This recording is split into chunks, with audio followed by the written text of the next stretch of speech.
glad to be back. Roger and I pulled in on Friday night, and we just felt like, hey, we're back home. This is great. Thank you, Judy, for your house. Where's Judy? Yeah, thank you. We stepped in and we thought, oh, we've been here before. Thank you. So we are glad, and yes, thank you to our veterans and for the sacrifice and service that you've given.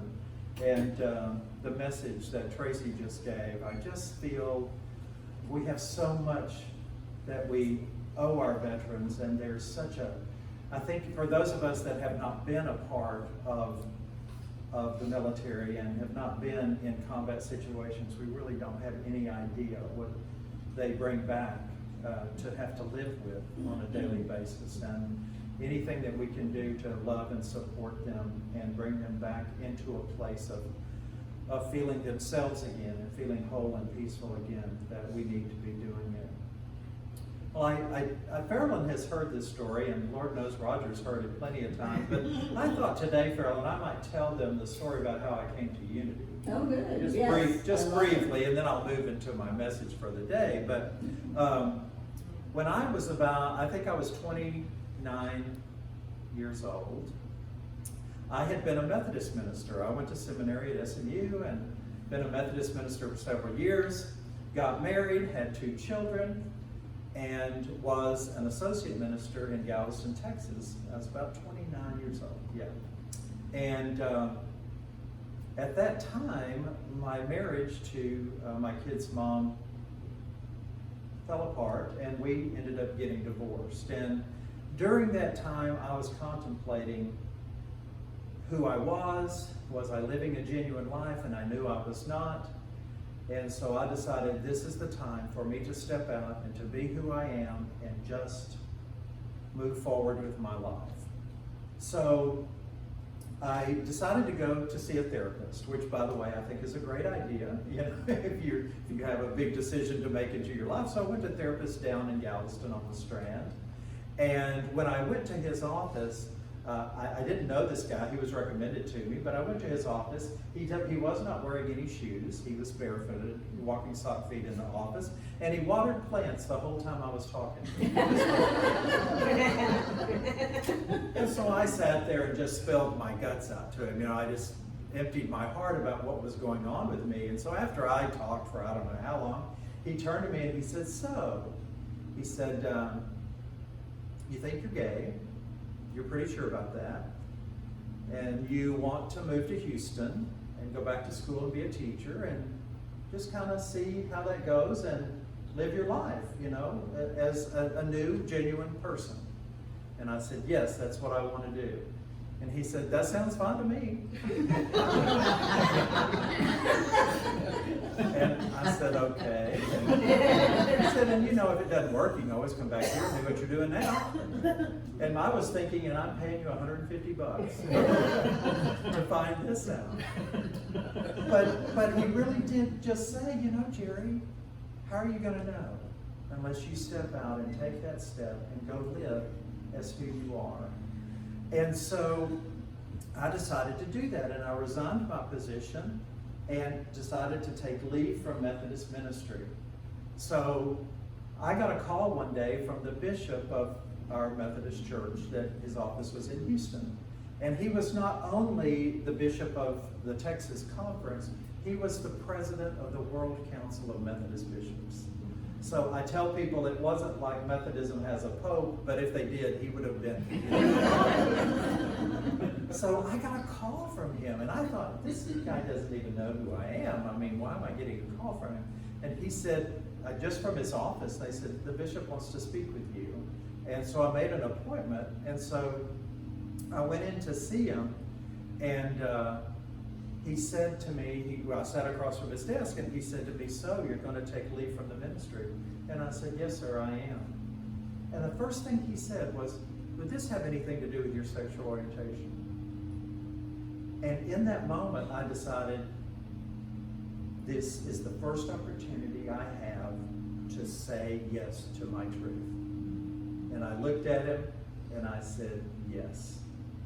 I didn't know what was going to happen then. I really didn't. But here's what he said to me. He said, well, you know, You can still serve in the ministry as long as you keep that under your hat. Just don't tell anybody. And I said, I cannot do that. I do not want to do that. So we talked a little bit further, and he said, well, let's go to lunch. Well, if you're familiar with Houston at all, the Methodist building's over on Main Street near downtown, and Unity Church is a good many miles from downtown. Well, somehow on the way to lunch, we drove by Unity Church of Houston. Back then it was called Unity Church of Christianity. And I'd never heard of it. And so we drove by it, and I looked and I said, oh, Unity Church, what is that?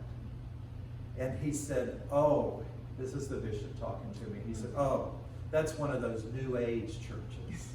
He said, you know, love, love, love. And it just let anybody and everybody join your church, you know. And in my mind, I thought, Unity Church, I need to remember that. That sounds like a place I would like to go. You know, if they're just going to let anybody and everybody come in, maybe that means me. So why not? And after a period of not doing church at all for a while, Roger and I walked into Unity of Houston, and that was in what year, Raj? 85 or 6? 85 or 6. And all these years we have been a part of Unity Church, and of course met Fairland and hundreds and hundreds and hundreds of, if not thousands, of lovely people who have loved us for exactly who we are, individually and together.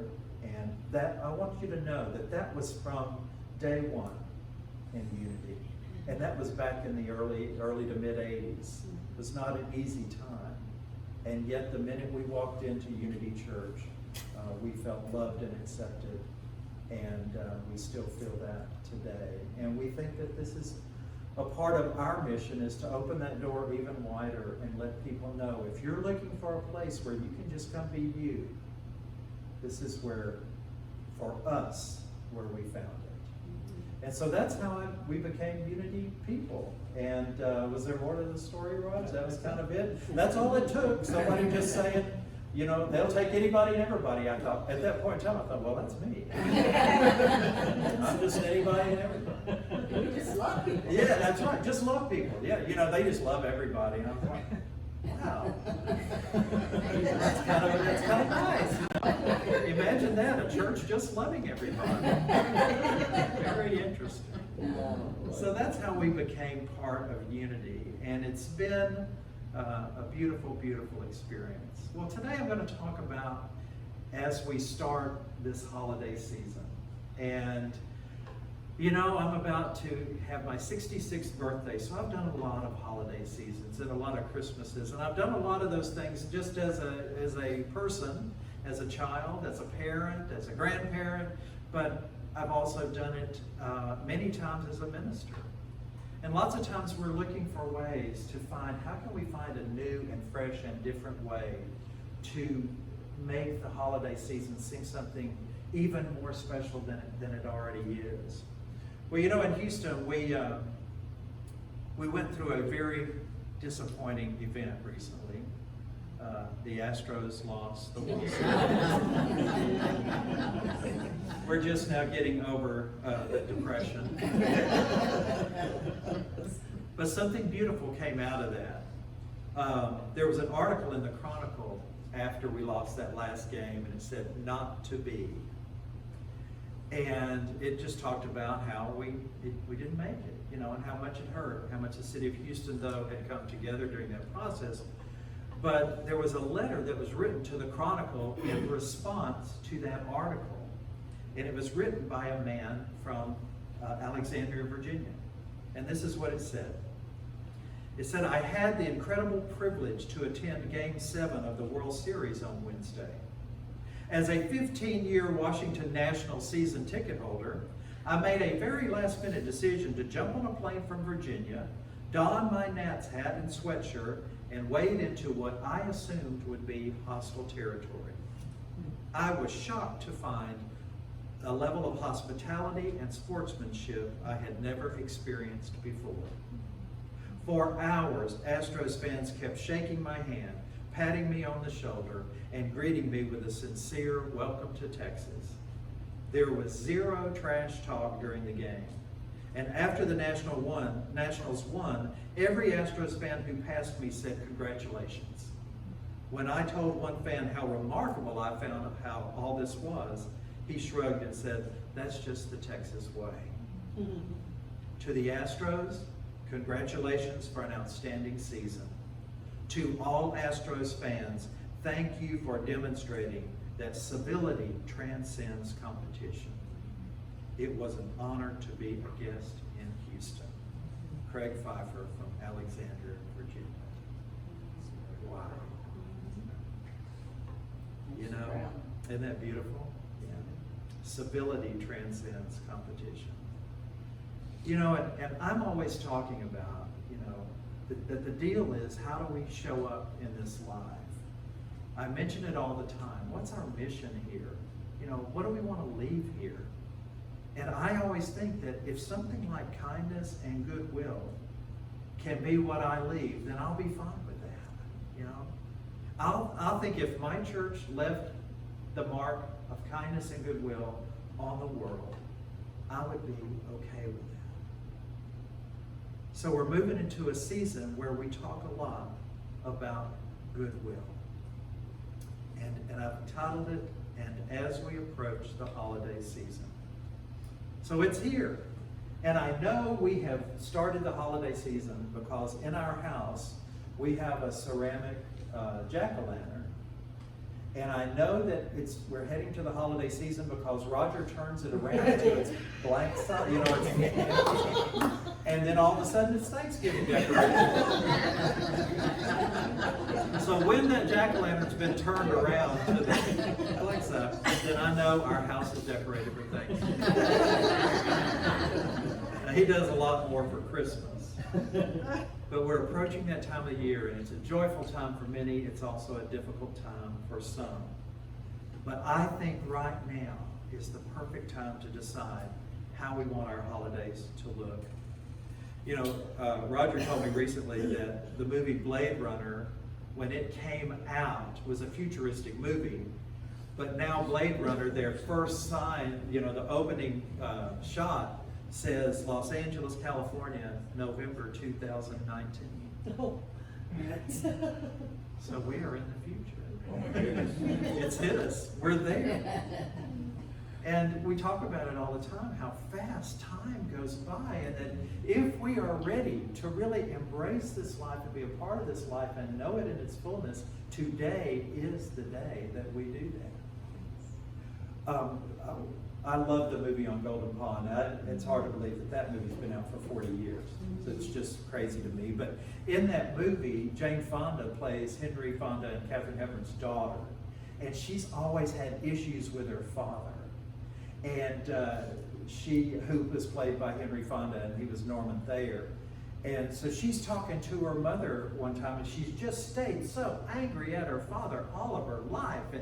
And she actually says something ugly about him, and Katharine Hepburn just pops her one, you know, and slaps her and says, you know, "That old son of a bitch is my husband," you know. And then she tells her, she says, "You know what? Time marches on, and I suggest you get on with it." In other words, it's time to deal with whatever it is you need to deal with and move forward in a way that you make the decisions in your life and decide how your life is going to look. And we can decide today what this year's holidays are going to look like. I've always loved the book by Wayne Dyer, There's a Spiritual Answer to Every Question, Spiritual Solution to Every Question. Because I think we have time now to do the spiritual work that we need to do to make this the kind of season that we want it to be. To me, Thanksgiving is just what you were speaking about this morning in your opening prayer, Carolyn, is about thanks. It's about gratitude. So I want you to think a little bit this morning about how do you want that to show up in your Thanksgiving celebration this year. Now, how many of you still have food as a great part of your Thanksgiving celebration? Yeah, that's still a lot of us. Well, I suggest you begin planning that now. It's still about 2.5 weeks away. And here's the way I want you to do it. Do not let the thought come across your mind that planning for Thanksgiving is going to be a hassle. Let's let that go right now. Because if you're thinking, oh, it's going to be, it's time to get ready for Thanksgiving, but that means I've got to go to the store. I've got to pick out a turkey, and I've got to order this, and I've got to do that, and who all's going to come. If it's already in your mind a hassle, then you might want to rethink how you're going to do it. I suggest today you decide it's going to be fun. You can decide it's going to be meaningful. You can decide it's going to be quiet. What do you want that holiday to look like? But don't start anticipating it as something unpleasant. Now, if you're thinking about all this food that you've got to cook, and it's an unpleasant thing to you at this moment, I would say pick up the phone and call the local cafeteria or look at the prepared meals the grocery stores are going to put together and place an order and go pick it up on Thanksgiving morning and be happy. If it's going to be a hassle, don't do it. If you can create it to where it's beautiful and wonderful and a giving experience for you to make this happen for others, then go ahead and do it. Or go order it from the store. Or remember, there's always Whataburger. Whatever you want. Make your focus gratitude and make it a time of joy, because that's indeed what it's supposed to be. Start your gratitude list. What are you thankful for? And shape your Thanksgiving around that. You know, this year, I've been working this fall at a school, a little elementary school. Never done elementary before. And I've been working as a counselor, filling in for someone who's on maternity leave. And I've had a great time. It's just been a blast. But I haven't been able to get up to see my parents as much as I ordinarily would. I try to see them at least once a month. And they're 93 and 92 years old. So I'm clear this year that my Thanksgiving is going to be around spending time with them. And my mom has made it very clear that at 92 years old, she's not cooking. So whatever we eat, we're going to have to figure that out. We'll either have to make it, bring it, pick it up, whatever it is. And that will be fine. Because I've decided what I want this Thanksgiving to look like. It's a done deal. I want time with my parents. And whatever the food is on Thanksgiving Day will be just fine. Now, we have kids in Houston and grandkids in Houston, so how are they going to be included in all of that? You know, this comes up at holidays. Who am I going to decide how I spend time with my family? Well, what we do in Houston, I don't know if any of you are familiar with this in Houston, but there's a great cafeteria there called Cleburne's Cafeteria. That's Thanksgiving with the girls and with the grandkids. So we've just made that an annual event that we go to Cleburne's and we eat a great meal so that my daughter and her family can go be with her in-laws and spend that day with them.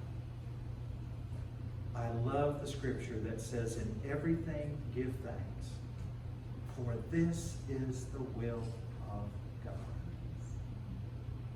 In everything give thanks.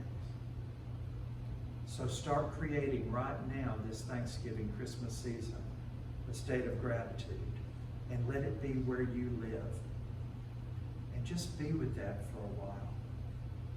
And how best can you show up this year in your Thanksgiving observance?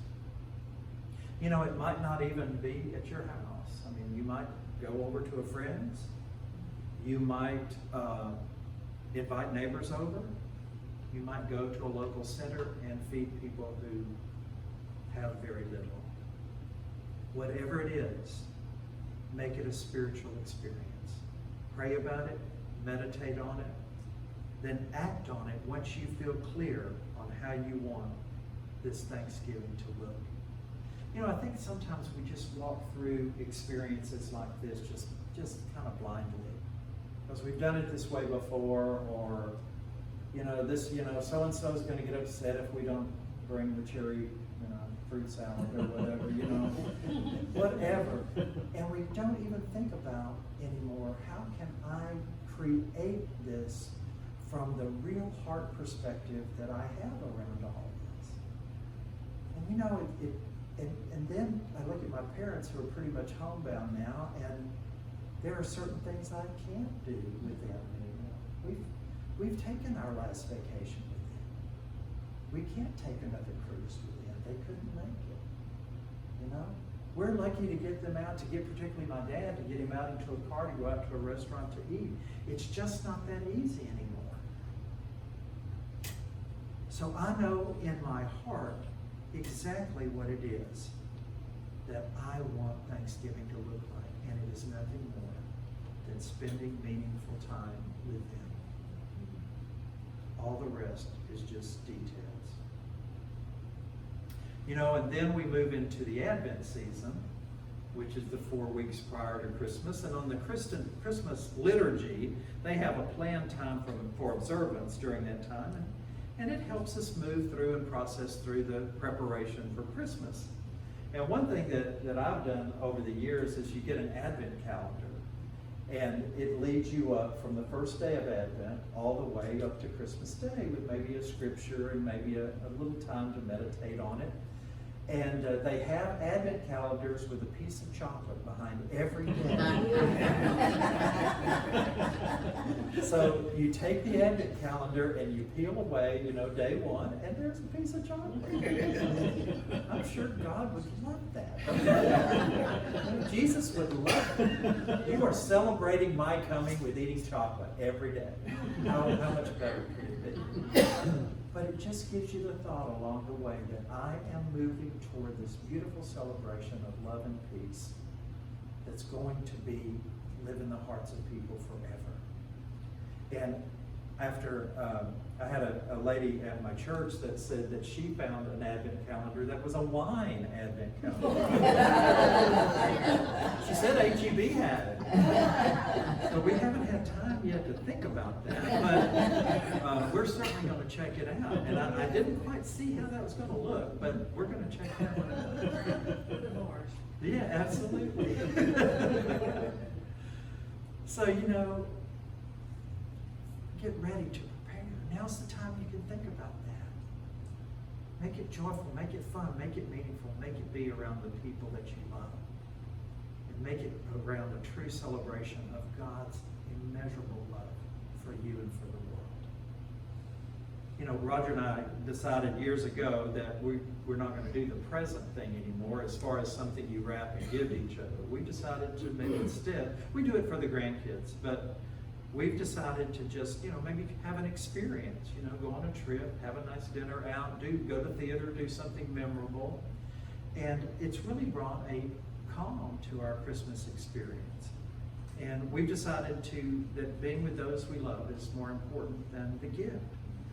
And I'm not suggesting that for you. All I'm suggesting is that you begin to look how you want Christmas to be this year. We have some good friends named Sam and Janet. I actually did Sam and Janet's wedding 30 plus years ago. Janet was actually one of Roger's friends before Roger and I met, so we've known each other a very, very long time. For many years, we exchanged gifts with them. And then, it got harder and harder to set a day to come, and it got harder and harder to decide what we wanted to get them. It came down to either a bottle of wine, a box of candy, or a gift card, every year, same old thing. So they came over to our house one night, and Janet gave us our gifts. And I don't remember what they were, but we opened them up, and we said, oh, nice, thank you, She took the wrapping paper, wadded it up, and said, good, got that over. And it was in that moment that we thought, maybe we should rethink how we do things at Christmas. want you saying, good, got that over. And I don't want to be saying, good, got that over. Just decide now how you want it to look. Figure it out and do that. Whatever that is. Don't get so involved in details that if everything doesn't go off perfectly, then it's going to be a disaster. Instead, look at how you can spiritually prepare for this event. Come at it from gratitude. Come at it from openness. Come at it from the desire to really live from what really matters. What really matters. I don't know about you, but when I say that, I feel it. What really matters. You will never, ever regret doing that. When you do what really matters, there's no chance that you will look back on your holidays with regret. Doesn't matter if the turkey is dry. Doesn't matter if you could not find the gift that your spouse wanted. Well, that might matter a little bit. But doesn't matter if your team loses the ball game.